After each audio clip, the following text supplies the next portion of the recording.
आज हमारे पास दो ऐसी कहानियां हैं जो एक दूसरे से बहुत गहराई से जुड़ी हुई हैं। एक तरफ है जयपाल सिंह मुंडा, एक ऐसा नाम जो शायद बहुतों ने ना सुना हो, लेकिन जिनकी कहानी किसी फिल्म की स्क्रिप्ट से कम नहीं है। बिल्कुल। और दूसरी तरफ है एक ऐसी तारीख, 1 जनवरी 1948 और एक जगह खरसावां, जहां आजाद भारत की सुबह में ये एक बहुत बड़ा अंधेरा छा गया था। बिल्कुल। हमारे सामने जो स्रोत हैं, कुछ विकिपीडिया लेख, पुरानी खबरें और कुछ एकेडमिक रिसर्च पेपर, वो इन दोनों को एक साथ बुनते हैं। अच्छा। एक तरफ जयपाल सिंह मुंडा का मतलब ऑक्सफोर्ड से लेकर ओलंपिक तक का सफर है, और दूसरी तरफ खरसावां का वो गोलीकांड है जिसे कई लोग आजाद भारत का जलियांवाला बाग भी कहते हैं। तो आज हमारी कोशिश यही रहेगी कि इन स्रोतों की मदद से हम इस पूरी तस्वीर को समझें। कैसे एक आदिवासी लड़का जो बचपन में मवेशी चराता था, दुनिया के सबसे बड़े मंचों पर पहुंचा और फिर अपने लोगों की सबसे बुलंद आवाज बना। और कैसे खरसावां की त्रासदी ने आदिवासी अधिकारों के संघर्ष को हमेशा के लिए बदल दिया। सही। तो चलिए शुरू करते हैं और देखते हैं कि ये कहानी हमें कहां ले जाती है।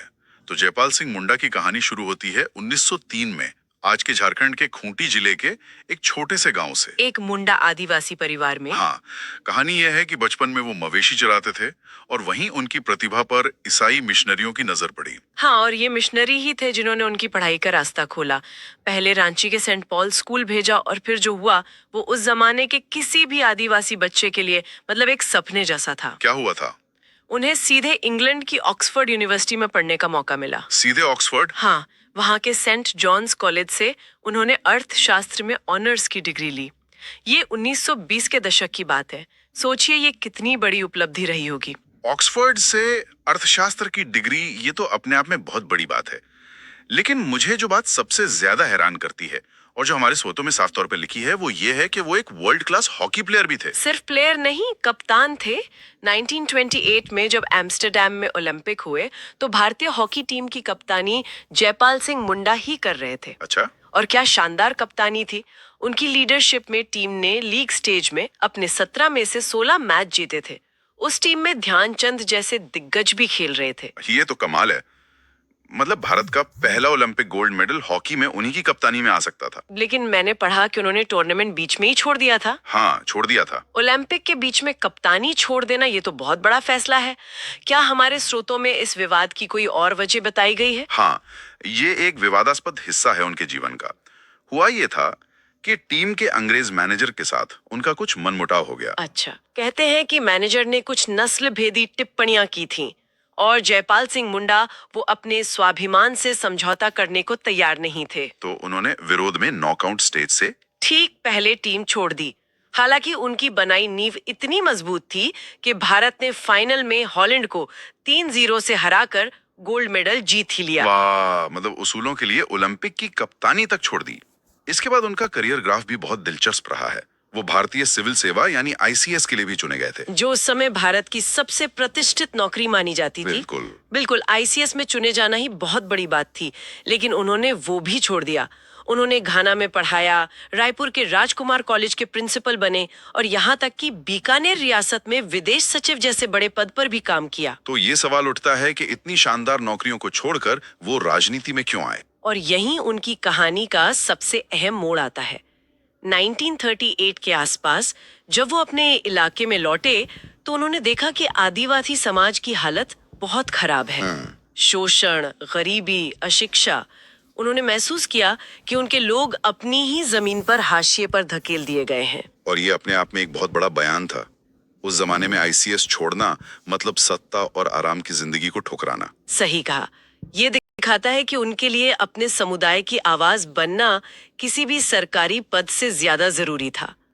यहीं से उन्होंने राजनीति में एक कदम रखा और आदिवासी महासभा के अध्यक्ष बने। और जल्द ही लोग उन्हें मरंग गोम के कहने लगे, जिसका मतलब होता है महान नेता। तो एक सफल छात्र, एक ओलंपिक कप्तान, एक काबिल प्रशासक, और फिर अपने लोगों का नेता। और इसके बाद उन्हें भारत का भविष्य लिखने वाली टीम का हिस्सा बनने का मौका मिला, संविधान सभा। हाँ, और संविधान सभा में वो सिर्फ झारखंड के नहीं बल्कि पूरे भारत के आदिवासी समुदायों की अकेली और सबसे मजबूत आवाज थे। एक जबरदस्त वक्ता थे, ऐसा मैंने पढ़ा है। बहुत जबरदस्त।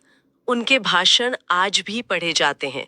उनका एक भाषण तो बहुत ही मशहूर है, जिसमें उन्होंने सभा के अध्यक्ष डॉक्टर राजेंद्र प्रसाद को संबोधित करते हुए कहा था। हाँ, मैंने वो हिस्सा पढ़ा है। उन्होंने कहा था, सर, अगर भारतीय लोगों के किसी भी समूह के साथ बहुत बुरा बर्ताव हुआ है तो वे मेरे लोग हैं। पिछले 6000 सालों से उनकी उपेक्षा की गई है। मेरे लोगों का पूरा इतिहास भारत के गैर आदिवासियों द्वारा लगातार शोषण और बेदखली का रहा है। ये शब्द सुनकर तो मतलब आज भी रोंगटे खड़े हो जाते हैं। बिल्कुल, ये सिर्फ शब्द नहीं थे, ये हजारों साल का दर्द था जो उस दिन संविधान सभा में गूंजा था। सही। उन्होंने साफ कहा कि हम लोकतंत्र का पाठ आपसे नहीं सीखेंगे। हमारे समाज में तो हमेशा से ही बराबरी और लोकतंत्र रहा है। तो संविधान बनाने में उनका ठोस योगदान क्या रहा? वो कौन से खास अधिकार थे जो उन्होंने आदिवासियों के लिए सुनिश्चित करवाए? उनका सबसे बड़ा योगदान था 5वीं अनुसूची का निर्माण। ये शब्द सुनने में थोड़ा तकनीकी लगता है, लेकिन ये बहुत जरूरी है। अब 5वीं अनुसूची का जिक्र कई बार आता है। जी क्या आप इसे आसान शब्दों में समझा सकती हैं कि ये है क्या और ये इतनी जरूरी क्यों है? जरूर। आसान शब्दों में कहे तो 5वीं अनुसूची आदिवासी बहुल इलाकों के लिए एक तरह का सुरक्षा कवच है। सुरक्षा कवच। हाँ, इसके तहत राज्यों के गवर्नर को विशेष अधिकार दिए जाते हैं कि वो इन क्षेत्रों में आदिवासियों की जमीन, उनकी संस्कृति और उनके स्वशासन के तरीकों की रक्षा करें। अच्छा।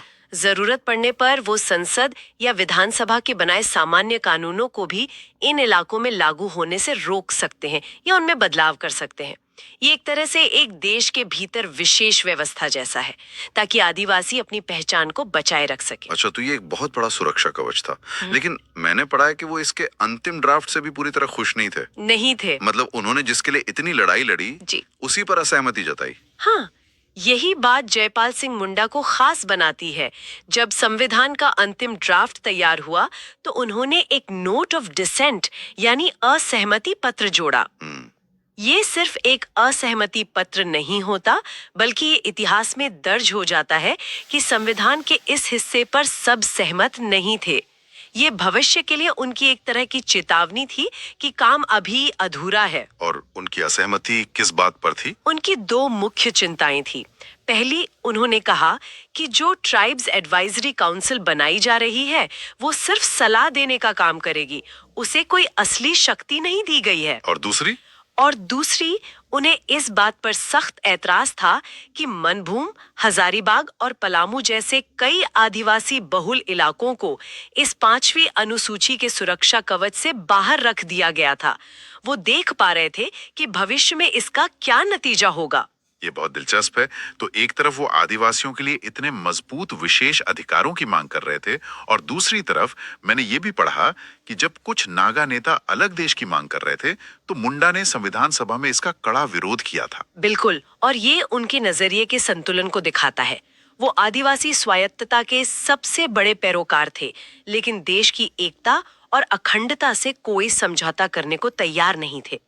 उन्होंने संविधान सभा में साफ साफ कहा था कि नागा हिल्स हमेशा से भारत का हिस्सा रहा है और रहेगा, और किसी भी तरह के अलगाववाद को बर्दाश्त नहीं किया जाएगा। तो वो एक ऐसा भारत चाहते थे जहां आदिवासी अपनी पहचान के साथ सम्मान से जी सकें, लेकिन एक मजबूत राष्ट्र के हिस्से के तौर पर। तो संविधान सभा में मुंडा जी आदिवासियों के अधिकारों की एक सैद्धांतिक और कानूनी लड़ाई लड़ रहे थे, लेकिन जैसा कि अक्सर होता है, जमीन पर हकीकत बिल्कुल अलग और कहीं ज्यादा क्रूर थी। हाँ, पहचान और विलय का यही संघर्ष खरसावा में एक बेहद दुखद मोड़ लेने वाला था। सही कहा। जयपाल सिंह मुंडा की कहानी और खरसावा की त्रासदी एक दूसरे से ऐसे जुड़ी हुई हैं कि एक को दूसरे के बिना समझा ही नहीं जा सकता। बात है 1 जनवरी 1948 की। भारत को आजाद हुए अभी 5 महीने भी नहीं हुए थे। बस 5 महीने? हाँ, रियासतों का विलय चल रहा था। बिहार और उड़ीसा की सीमा पर 2 छोटी रियासतें थीं, सरायकेला और खरसावा। ओके। सरदार पटेल और वीपी मेनन ने फैसला किया कि इन दोनों रियासतों का विलय उड़ीसा में कर दिया जाएगा। और आदिवासी समुदाय इस फैसले के खिलाफ था। क्यों? क्योंकि इन इलाकों में मुंडा, हो, संथाल जैसे आदिवासी समुदायों की बड़ी आबादी थी, जो भाषाई और सांस्कृतिक रूप से बिहार, जो बाद में झारखंड बना, उसके ज्यादा करीब थे। अच्छा। और सबसे बड़ी बात, जयपाल सिंह मुंडा के नेतृत्व में आदिवासी महासभा एक अलग झारखंड राज्य की मांग कर रही थी, और वो चाहते चाहते थे कि ये दोनों रियासतें उस प्रस्तावित झारखंड का हिस्सा बने, ना कि उड़ीसा का। तो विरोध के लिए 1 जनवरी 1948 का दिन ही क्यों चुना गया? क्योंकि इसी दिन इन रियासतों का प्रशासन उड़ीसा सरकार को सौंपा जाना था। ये विरोध का एक प्रतीकात्मक दिन था। 1 जनवरी को खरसामा में बड़ा बाजार भी लगता था, तो आसपास के गांवों से हजारों की संख्या में आदिवासी तीर धनुष जैसे अपने पारंपरिक हथियारों के साथ, लेकिन शांतिपूर्ण विरोध के लिए। हाँ, शांतिपूर्ण विरोध के लिए खरसामा हाट मैदान में इकट्ठा हुए। उन्हें उम्मीद थी कि उनके सबसे बड़े नेता मरंगोम के जयपाल सिंह मुंडा भी वहां पहुंचेंगे और उन्हें संबोधित करेंगे। लेकिन वो नहीं पहुंच पाए। हाँ, किसी वजह से वो उस दिन वहां नहीं पहुंच सके और उनकी गैर मौजूदगी में जो हुआ वो दिल दहला देने वाला है। क्या हुआ था? मैदान में हजारों निहत्थे लोग जमा थे, बच्चे, बूढ़े, औरतें, सब। और उड़ीसा मिलिट्री पुलिस ने बिना किसी चेतावनी के उन पर गोलियां चलानी शुरू कर दी। हमारे स्रोतों में मरने वालों की संख्या को लेकर बहुत बड़ा विरोधाभास है। सरकारी आंकड़ा तो बस 35 मौतों का है। हाँ, और यही इस त्रसदी का सबसे दुखद पहलू है। सरकारी आंकड़ा 35 का है, लेकिन मौके पर मौजूद लोगों और दूसरे स्रोतों का कहना है कि मरने वालों की संख्या हजारों में थी। हजारों में? हाँ, कालाहांडी के पूर्व शासक पी.के. देव, जो बाद में सांसद भी बने, उन्होंने अपनी किताब में लिखा है कि लगभग 2000 लोग मारे गए थे। कहा जाता है कि मैदान में लाशों का ढेर लग गया था। और ये आरोप भी है कि इस घटना पर पर्दा डालने की पूरी कोशिश की गई। जरा सोचिए, आजाद भारत में ये हो रहा था। एक तरफ जश्न का माहौल था और दूसरी तरफ हजारों लोगों की जान चली गई और उसका कोई हिसाब तक नहीं रखा गया। ये खामोशी ही इस घटना को और ज्यादा भयानक बना देती है। बिल्कुल। आरोप ये है कि सबूत मिटाने के लिए कई लाशों को पास के कुएं में फेंक दिया गया और बाकी को जंगल में ले जाकर जला दिया गया।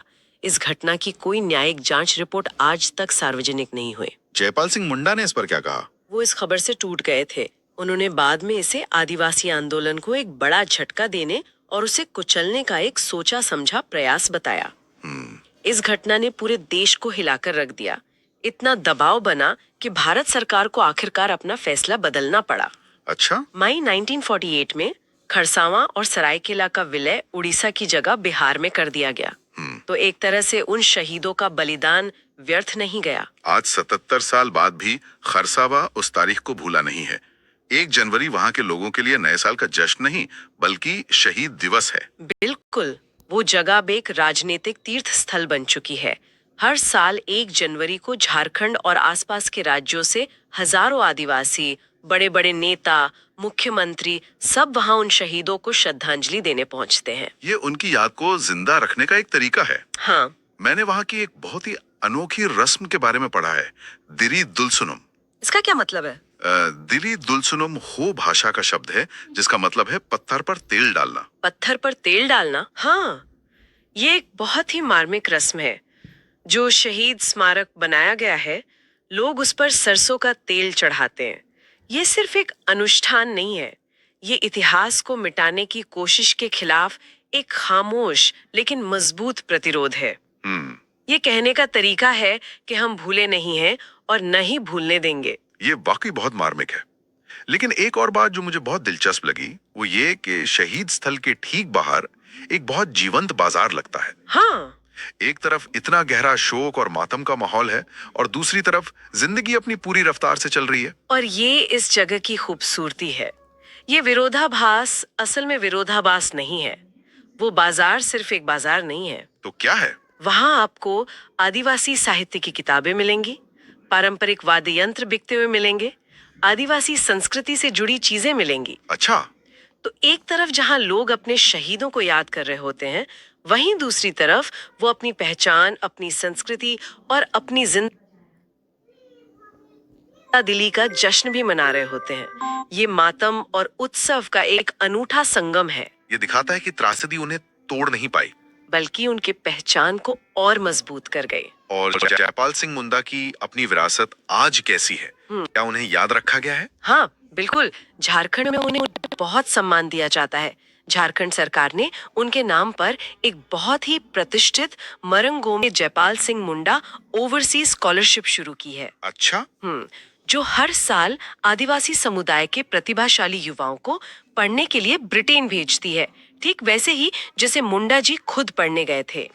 उनके नाम पर रांची में एक बहुत बड़ा स्टेडियम भी है, तो उनकी विरासत आज भी जिंदा है और नई पीढ़ी को प्रेरणा दे रही है। तो जब हम इन दोनों कहानियों को एक साथ देखते हैं, हाँ। तो एक बात साफ होती है, जयपाल सिंह मुंडा सिर्फ एक नेता या खिलाड़ी नहीं थे, वो एक बुद्धिजीवी थे, एक दूरदर्शी व्यक्ति थे और अपने लोगों की पहचान और स्वाभिमान के प्रतीक थे। बिल्कुल। और खरसावा गोलीकांड सिर्फ एक हिंसक घटना नहीं, बल्कि आदिवासी अधिकारों के संघर्ष का एक ऐसा निर्णायक मोड़ था जिसने आजाद भारत में आदिवासी राजनीति की दिशा हमेशा के लिए तय कर दी। बिल्कुल।